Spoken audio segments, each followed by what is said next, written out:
So let's look at this example 1.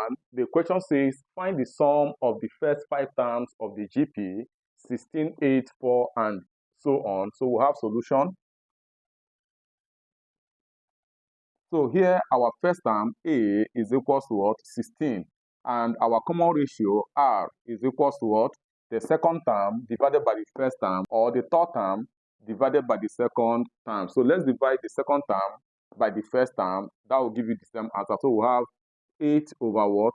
16. And this will give us 1 over 2. And we are asked to find the sum of the first 5 terms. So here our n is equals to what? 5. Okay. So let's apply the formula for the sum of GP that says that our Sn is equals to what? A into bracket what? 1 minus R raised to the power of n over 1 minus R. So here we're applying this formula because our R is what? Is less than 1. So here we have it that our S5, which is the sum of the first 5 terms, S5 is equals to what? Our first term, which is A, is what? Is 16. So we have 16 into bracket 1 minus our R is 1 over 2. So we have into bracket 1 over 2 raised to the power of n, which is what? 5. Our n is 5, okay? Over 1 minus our R, which is what? Half. So here we have our sum will be equals to what? 16 into bracket 1 minus, this is half raised to the power of 5. So the 5 will affect everything inside the bracket. Okay, so we have 1 raised to the power of 5, which is 1. Then 2 raised to the power of 5, which is what?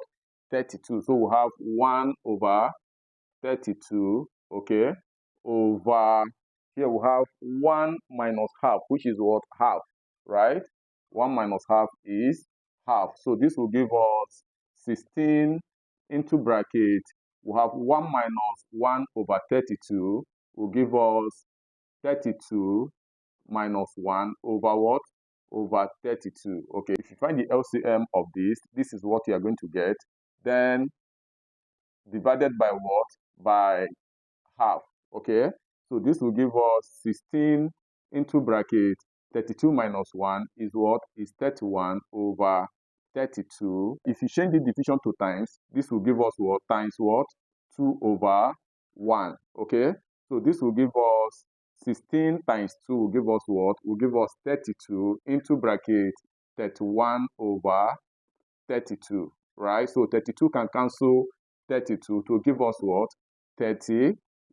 So the sum of the first 5 terms of the GP is equals to what? 31. So the sum of the first 5 terms of the GP is equals to what? 31. So this is our answer. Okay. Thank you very much. The next video will be another example under the sum of GP. So if you have any question, you can drop it on the comment section and I promise to respond. Make sure you share this video.